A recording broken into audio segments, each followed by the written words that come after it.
Tidak adanya skema loncat jabatan di dalam peningkatan karir dosen yang baru-baru ini beredar merupakan pukulan yang telak bagi para dosen-dosen, khususnya untuk dosen-dosen yang produktif ya.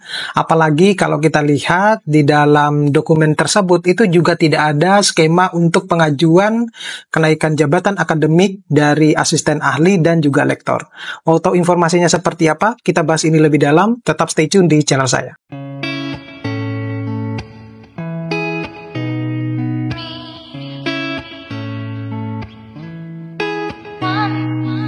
Assalamualaikum warahmatullahi wabarakatuh. Kembali lagi di channel saya dengan saya. Jangan lupa untuk Bapak Ibu terus mendukung channel saya biar terus berkembang dengan cara mengklik tombol subscribe, like, share, dan komen. Dan biasakan juga untuk menonton video-video saya sampai full biar nanti informasinya Bapak Ibu itu mendapatkannya tidak setengah-tengah tapi full gitu ya.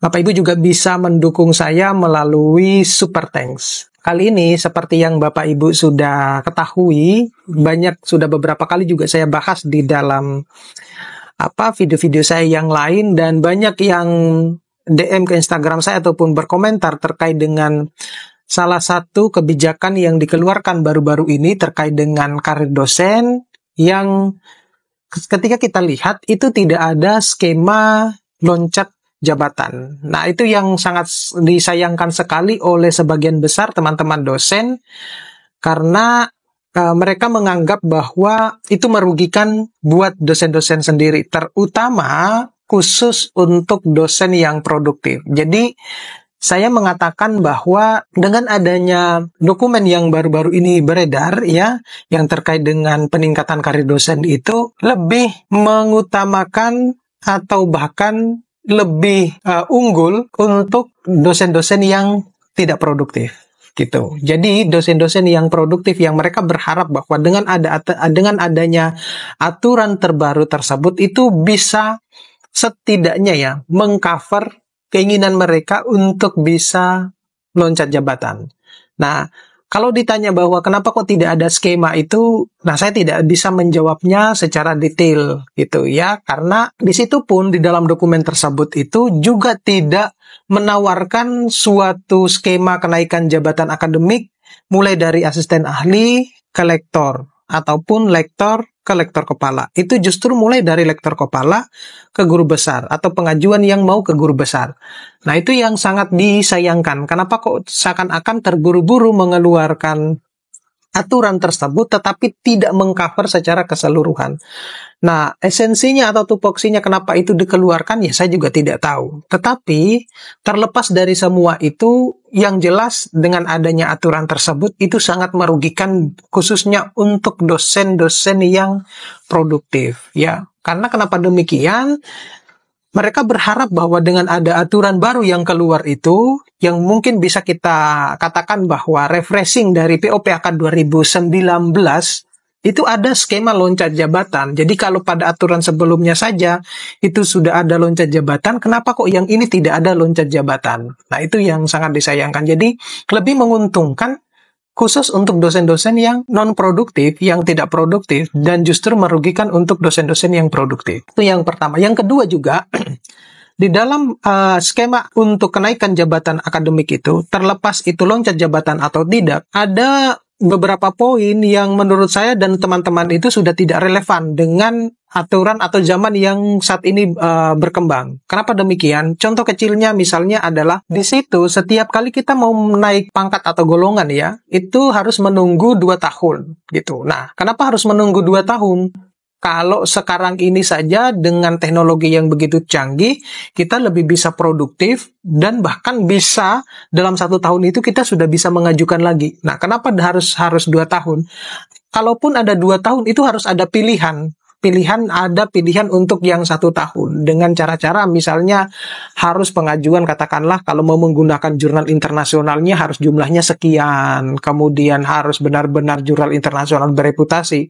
Saya kira itu akan lebih fair dibandingkan dengan hanya cuma menulis minimal setiap 2 tahun baru kita boleh mengajukan kenaikan kepangkatan atau jabatan akademik. Kemudian yang berikutnya itu adalah yang ketiga, di situ ditulis bahwa khusus untuk dosen-dosen yang ingin mengajukan ke guru besar itu minimal harus memiliki pengalaman 10 tahun pada saat yang bersangkutan itu mendapatkan jabatan akademik pertamanya. Jadi asisten ahli ataupun lektor.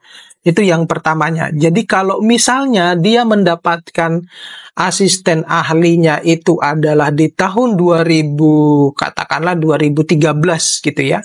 Berarti dia boleh untuk mengajukan ke guru besar itu adalah minimal tahun 2023. Dan itu pun kalau dia misalnya setiap 2 tahunnya itu konsisten di dalam pengajuan kenaikan jabatan akademik. Nah, sayangnya kan yang terjadi di kita itu adalah ketika kita mengajukan kenaikan jabatan akademik itu, oke, katakanlah sudah 2 tahun, itu tidak bisa serta-merta misalnya hanya dalam waktu seminggu, 2 minggu itu sudah keluar hasilnya. Itu kita harus menunggu minimal 3 bulan. Itu baru keluar hasilnya, bahkan lebih dari itu. Nah, itu artinya yang tadinya harus 10 tahun, katakanlah 2023 itu harus kita sudah bisa mendapatkan guru besar, gelar guru besar, itu bahkan bisa molor. Nah, itu kalau misalnya berangkatnya step by step, setiap 2 tahun sekali mengajukan, gitu. Jadi, itu yang saya anggap dan teman-teman bahwa aturan itu yang 10 tahun itu sebenarnya sudah tidak relevan dengan sekarang. Alasannya, pertanyaan saya adalah, kalau misalnya kurang dari 10 tahun, apakah itu salah?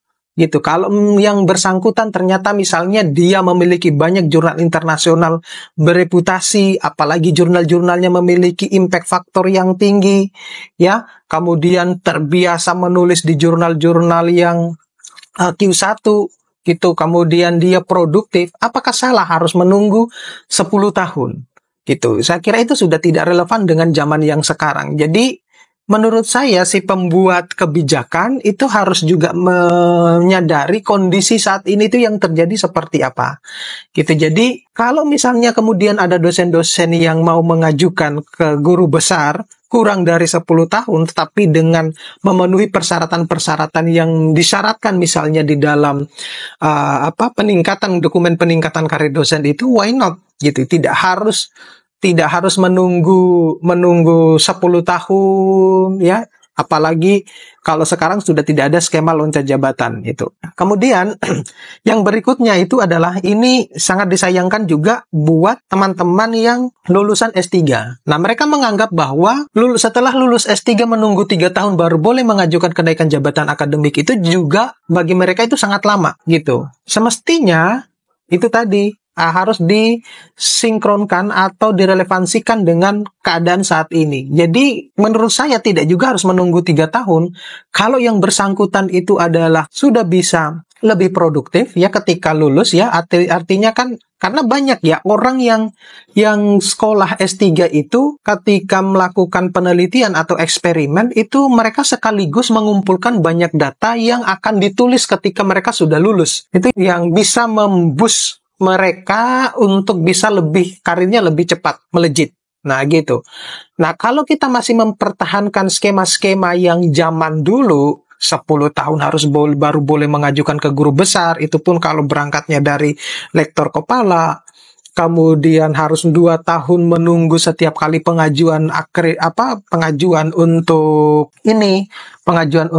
kenaikan jabatan akademik berikutnya, kemudian menunggu 3 tahun setelah lulus S3, maka kita tidak akan pernah menghasilkan profesor-profesor yang seperti di luar negeri yang masih muda-muda gitu. Ya, karena memang menurut saya itu sudah zamannya kita harus bisa memberikan kesempatan kepada teman-teman yang produktif, yang masih muda itu untuk karirnya lebih cepat melejit gitu ya. Nah, tentunya nanti diimbangi dengan pelatihan-pelatihan kepemimpinan biar mereka ketika nanti sudah menjadi guru besar itu tidak kaget. Mereka harus membawa dirinya itu seperti apa. Nah, itu yang terpenting. Dan yang berikutnya ini juga yang sangat disesalkan itu adalah yang justru juga yang saya tanyakan. Kalau misalnya ini ditonton oleh pembuat kebijakan ya, video ini ditonton oleh pembuat kebijakan, kenapa artikel-artikel kita yang berhasil publish di jurnal internasional bereputasi selama sekolah ya, dan itu bukan merupakan dari sintesis dari disertasi kita, itu tidak diakui untuk pengajuan katakanlah ke guru besar ataupun yang lain. Gitu, hanya cuma untuk pemenuhan KUM. Alasannya apa? Gitu. Padahal artikel tersebut merupakan misalnya itu merupakan hasil dari penelitian kita sewaktu misalnya sebelum kita melanjutkan sekolah S3 dan bukan merupakan sintesis dari disertasi kita. Ya, kata kuncinya artikel tersebut bukan merupakan sintesis dari disertasi kita. Apakah kemudian kenapa itu tidak bisa diakui untuk pengajuan ke guru besar? Kalau misalnya artikel tersebut berhasil publish di jurnal internasional bereputasi bahkan yang impact factor tinggi. Gitu. Kenapa demikian? Saya hanya memfasilitasi apa yang dipertanyakan oleh teman-teman dosen, termasuk saya juga pribadi gitu ya, karena saya punya beberapa jurnal internasional yang bukan merupakan hasil sintesis dari disertasi saya yang saya lakukan waktu di Indonesia dulu, dan juga teman-teman yang lain begitu. Itu sangat disayangkan. Kenapa itu tidak diakui ya untuk pengajuan ke guru besar? Gitu. Karena kalau misalnya itu diakui, itu juga akan mempercepat peningkatan karir mereka, gitu ya. Peningkatan karir teman-teman yang terutama yang produktif. Nah, itu yang sangat disayangkan kenapa aturan itu tidak dibuat untuk disesuaikan dengan zaman sekarang, gitu. Kemudian dengan adanya skema hanya cuma pengajuan ke lektor kepala dan guru besar, itu seakan-akan terburu-buru ya dikeluarkan aturan tersebut, entah itu hanya untuk ya menyenangkan dosen-dosen sementara ya, meskipun ya di dalam beberapa sosialisasi itu menyebutkan bahwa ini adalah masa peralihan ya, tetapi kenapa tidak dibuat sekaligus? Misalnya ada yang sekaligus skema loncat jabatan, kemudian pengajuannya bukan hanya untuk lektor kepala dan guru besar, tetapi mulai juga dari asisten ahli, bahkan sampai sekarang itu yang untuk yang PTS itu belum tercover untuk melalui ke sister. Itu menurut saya sesuatu hal yang apakah ini mau cuci gudang setelah mau menjelang berakhirnya masa jabatan, saya tidak paham semacam itu. Tetapi itu yang terpenting bahwa kebijakan-kebijakan yang dibuat sekarang itu apalagi dengan dokumen peningkatan karir dosen yang baru-baru ini keluar itu benar-benar tidak bisa mengcover atau memfasilitasi teman-teman yang ingin mengajukan keloncat jabatan gitu, yang notabene mereka sudah memiliki banyak jurnal internasional bereputasi dan bahkan memiliki impact factor yang tinggi. Bahkan kalau saya menilai adalah mereka lebih banyak kalau kita lihat di Google Scholar-nya mereka ya, dibandingkan dengan profesor-profesor yang katanya itu adalah profesor-profesor yang asesor PAK. Jumlah Scopusnya jauh lebih banyak mereka loh, yang dosen-dosen muda dibandingkan dengan yang katanya yang sudah profesor dan menjadi asesor PAK. Mau dilihat dari jumlah sitasian, jauh lebih banyak juga mereka. Kalau kita lihat ya, ini bukannya meragukan kemampuan menulisnya profesor mungkin karena zamannya sudah berbeda. Saya paham tentang itu. Tetapi dengan adanya banyaknya dosen ya yang muncul dengan mereka-mereka yang produktif itu, saya seringkali bilang di beberapa video saya adalah sudah saatnya kita berikan mereka panggung, kesempatan untuk mereka. Kalau disejajarkan mungkin dengan profesor tidak mungkin, tetapi kalau misalnya dilihat dari kegigihan dan mungkin pengalaman mereka menulis, saya lebih memilih yang dosen-dosen muda gitu. Oke, mudah-mudahan ini bisa bermanfaat buat teman-teman dosen. Kita sharing-sharing ilmu. Saya di sini bukan seakan-akan sok, tetapi hanya sekedar untuk sharing pengalaman, sharing dari hasil unek-uneknya teman-teman dosen. Ya, semua kita bersama-sama belajar. Kalau ada salah-salah kata, saya minta maaf. Dan mudah-mudahan ini Bapak Ibu terus mendukung saya melalui channel-channel saya ini. Terima kasih. Saya akhiri. Assalamualaikum warahmatullahi wabarakatuh.